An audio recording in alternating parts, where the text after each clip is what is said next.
الحمدللہ رب العالمین والصلاة والسلام علی سید المرسلین اما بعد فاعوذ باللہ من الشیطان الرجیم بسم اللہ الرحمن الرحیم الصلاة والسلام علیک یا رسول اللہ وعلی آلک واصحابک یا حبیب اللہ الصلاة والسلام علیک یا نبی اللہ وعلی آلک واصحابک یا نور اللہ۔ میٹھے میٹھے اسلامی بھائیوں اور مدنی چینل کے ناظرین، سلسلہ ہے ایک قصہ ہے قرآن سے۔ قرآن ہے میرا رہنما، قرآن شفا ہے، نور ہے قرآن، جلا دل کی میرا قرآن، رضا رب کی میرا قرآن، قرآن قرآن۔ آج کون سا قصہ سننا ہے؟ قرآن پاک کے مبارک واقعات سنتے چلے جا رہے ہیں اور الحمدللہ بہت کچھ اس سے سیکھتے چلے جا رہے ہیں۔ دنیا میں بہت سارے شہر ہیں، بہت سارے مقامات ہیں، مگر ایک شہر ایسا ہے جو کروڑوں مسلمانوں کے دلوں کی دھڑکن ہے۔ اگر اسے مرکز اسلام کہا جائے، اگر اسے مسلمانوں کا مرکز کہا جائے، منبع کہا جائے تو درست ہوگا۔ جی ہاں، بات ہے مکہ مکرمہ کی، جہاں رب کا پیارا گھر کعبہ مشرفہ موجود ہے۔ کون سا ایسا دل ہے اور کون سی ایسی آنکھ ہے جو مکہ مکرمہ دیکھنے کو نہ تڑپتی ہو؟ پیچھے پیچھے اسلامی بھائیوں، آج آپ کو بتانا ہے کہ مکہ مکرمہ آباد کیسے ہوا، اس کی ابتدا کیسے ہوئی آبادی کی۔ بہت خوبصورت اور دلچسپ باتیں ہیں اور قرآن کے ذریعے سیکھنی ہیں۔ آئیے توجہ کے ساتھ سماعت کیجیے۔ حضرت ابراہیم علیہ السلام کے فرزند حضرت اسماعیل علیہ السلام سرزمین شام میں حضرت ہاجرہ رضی اللہ تعالی عنہا کے مبارک شکم سے پیدا ہوئے۔ حضرت ابراہیم علیہ السلام کی زوجہ حضرت سارہ کے کوئی اولاد نہ تھی، اس لیے انہیں رشک پیدا ہوا اور انہوں نے حضرت ابراہیم علیہ السلام سے عرض کی کہ آپ حضرت ہاجرہ رضی اللہ تعالی عنہا کو کہیں دور لے جائیں۔ اب میٹھے اسلامی بھائیوں، اللہ تبارک و تعالیٰ کی حکمت سے ایک بڑا خوبصورت سبب پیدا ہوا۔ چنانچہ آپ پر وحی نازل ہوئی کہ آپ حضرت ہاجرہ رضی اللہ تعالی عنہا اور حضرت اسماعیل علیہ السلام کو اس سرزمین میں چھوڑ آئیں جہاں بے آب و گیاہ میدان اور خشک پہاڑوں کے سوا کچھ نہیں ہے، یعنی فقط پہاڑ ہیں، ریگستان ہے، پانی بھی نہیں۔ حضرت ابراہیم علیہ السلام نے اللہ کے اس حکم پر کس طرح لبیک کہا کہ آپ نے حضرت ہاجرہ رضی اللہ تعالی عنہا اور حضرت اسماعیل علیہ السلام کو ساتھ لے کر سفر فرمایا، اور اس جگہ جہاں آج کعبہ معظمہ ہے، یہاں اس وقت نہ کوئی آبادی تھی، نہ کوئی چشمہ، نہ دور دور تک پانی اور نہ ہی آدمی کا نام و نشان تھا۔ ایک توشہ دان میں کچھ کھجوریں، ایک مشک میں کچھ پانی، حضرت ابراہیم علیہ السلام وہاں رکھ کر روانہ ہو گئے۔ جی ہاں، اپنے بچوں کی والدہ حضرت ہاجرہ رضی اللہ تعالی عنہا، چھوٹا بچہ حضرت اسماعیل علیہ السلام، اور پھر فقط چند کھجوریں ہیں، تھوڑا پانی ہے اور انہیں چھوڑ کر جا رہے ہیں۔ حضرت ہاجرہ رضی اللہ تعالی عنہ نے کئی آوازیں لگائیں، آپ نے اس کا جواب نہ دیا۔ وہ پوچھتی رہیں کہ میں کیوں چھوڑ کے جا رہے ہیں، آپ نے جواب نہ دیا۔ حضرت ہاجرہ رضی اللہ تعالی عنہ نے آخر میں یہ کہا، اے اللہ عز و جل کے نبی، آپ ہمیں جو چھوڑ کر جا رہے ہیں بس اتنا بتا دیجئے کہ آپ اپنی مرضی سے ہمیں چھوڑ کر جا رہے ہیں یا اللہ تبارک و تعالیٰ کے حکم سے آپ نے ہمیں یہاں لا کر چھوڑا ہے؟ اب آپ علیہ السلام نے فرمایا، اے ہاجرہ، میں نے جو کچھ کیا ہے وہ اللہ تعالیٰ کے حکم سے کیا ہے۔ کمال شخصیت ہیں حضرت ہاجرہ رضی اللہ تعالی عنہا۔ اب جب یہ سن لیا تو کیا کہتی ہیں، اب آپ جائیے، مجھے یقین کامل اور پورا اطمینان ہے کہ اللہ تبارک و تعالیٰ مجھ کو اور میرے بچے کو ضائع نہیں فرمائے گا۔ کیسی قربانی تھی! حضرت ابراہیم علیہ السلام نے اس حکم خداوندی کو پورا کیا اور ایک لمبی دعا مانگی اللہ کی بارگاہ میں ان کی حفاظت کے لیے، مکہ مکرمہ کے لیے، اور پھر وہاں سے ملک کے شام تشریف لے گئے۔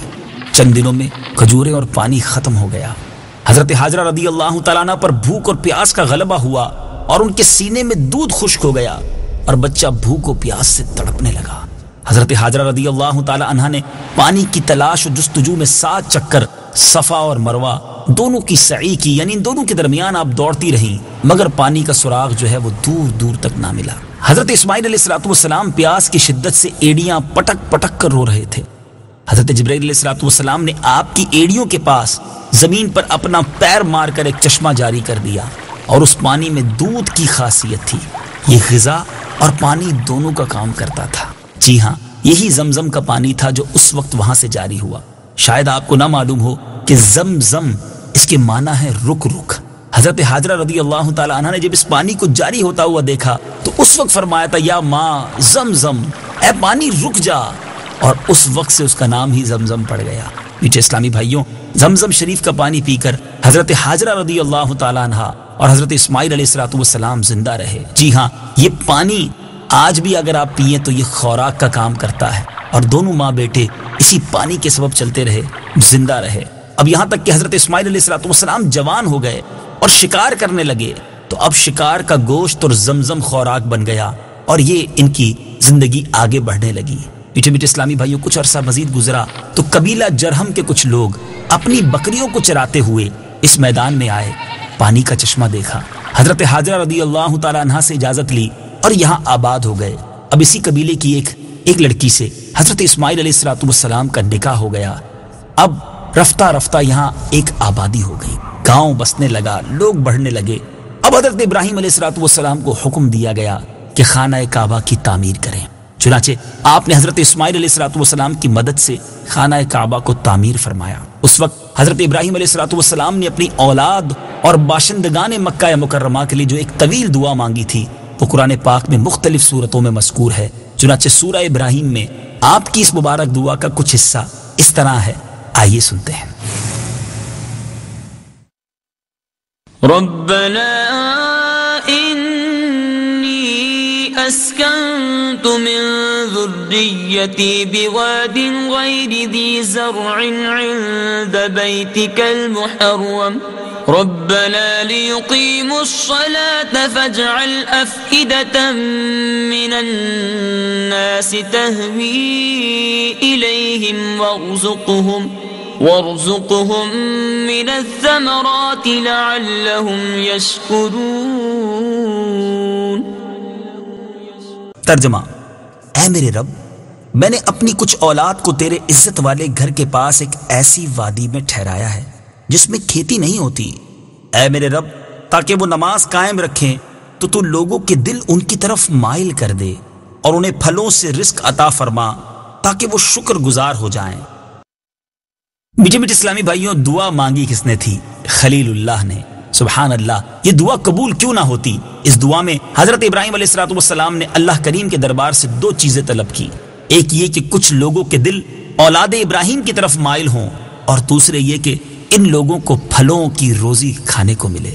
سبحان اللہ، کس طرح یہ دعائیں قبول ہوئیں کہ آج ساری دنیا کے لوگوں کے دل، ساری دنیا کے مسلمانوں کے دل مکہ مکرمہ کی طرف کیسے مائل ہوئے ہیں کہ کروڑا کروڑ انسان مکہ پاک کی زیارت کے لیے تڑپ رہے ہیں۔ ہر دور میں طرح طرح کی تکلیفیں اٹھا کر مسلمان خشکی اور سمندری راستوں سے، ہوائی راستوں سے مکہ مکرمہ تشریف لے جاتے رہے اور قیامت تک جاتے رہیں گے۔ اور اہل مکہ کی روزی اور پھلوں میں برکت کا یہ عالم ہے کہ عجیب بات یہ ہے کہ مکہ پاک اور اس کے قرب و جوار میں کوئی کھیتی نہیں ہے، ایسے باغات نہیں کہ جہاں پھل ہوتے ہوں، مگر رب کی شان دیکھیں، وہ کون سا پھل ہے جو مکے کے بازاروں میں نہیں ملتا۔ ایسے ایسے پھل اور میوے دیکھنے اور کھانے کو ملتے ہیں کہ دنیا بھر سے آئے ہوئے زائرین حیرت میں پڑ جاتے ہیں۔ بلکہ مکہ مکرمہ میں تو گرمیاں ہوں تو سردیوں کے پھل بھی مل جاتے ہیں، اور سردیاں ہوں تو گرمیوں کے پھل کھانے کو بھی مل جاتے ہیں۔ دعائے ابراہیمی کا کیسا اثر ہے کہ آج دنیا کا کون سا پھل اور کون سا میوہ ہے جو مکہ مکرمہ میں موجود نہیں۔ میٹھے اسلامی بھائیوں، حضرت ابراہیم علیہ السلام نے اس کے بعد ایک اور دعا بھی مانگی، اپنی اولاد کے علاوہ تمام مومنین کے لیے بھی وہ دعا مانگی۔ آئیے وہ دعا بھی سنتے ہیں۔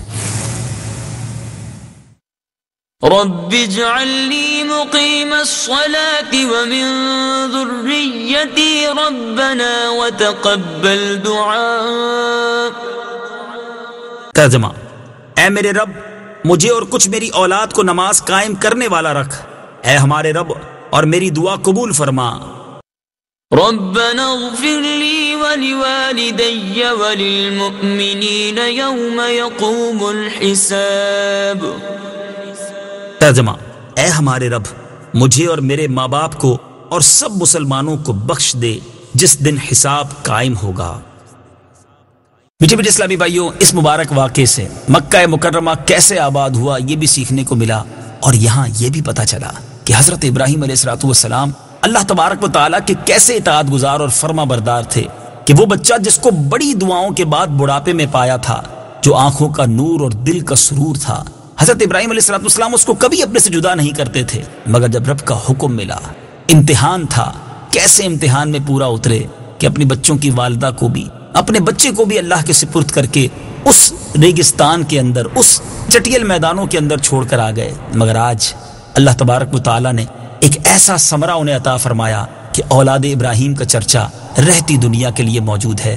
میٹھے میٹھے اسلامی بھائیوں، ہمیں یہاں یہ بات سیکھنے کو مل رہی ہے کہ اگر کبھی امتحان آ جائے تو اس میں پیچھے نہیں ہٹنا چاہیے، اللہ تبارک و تعالیٰ کی رضا پر راضی رہنا چاہیے۔ میٹھے میٹھے اسلامی بھائیوں، اس واقعے میں ایک اور بات سیکھنے کو مل رہی ہے کہ حضرت ابراہیم علیہ السلام نے اپنے فرزند حضرت اسماعیل علیہ السلام اور ان کی اولاد کے لیے نہایت محبت بھرے انداز میں دعائیں مانگی، ان کے رزق کے لیے دعائیں مانگی، اور اس سے پتہ چلا کہ اپنی اولاد سے محبت کرنا، ان کے لیے دعائیں مانگنا، یہ حضرات انبیاء کرام علیہ السلام کا مبارک طریقہ ہے جس پر ہم سب مسلمانوں کو عمل کرنا چاہیے۔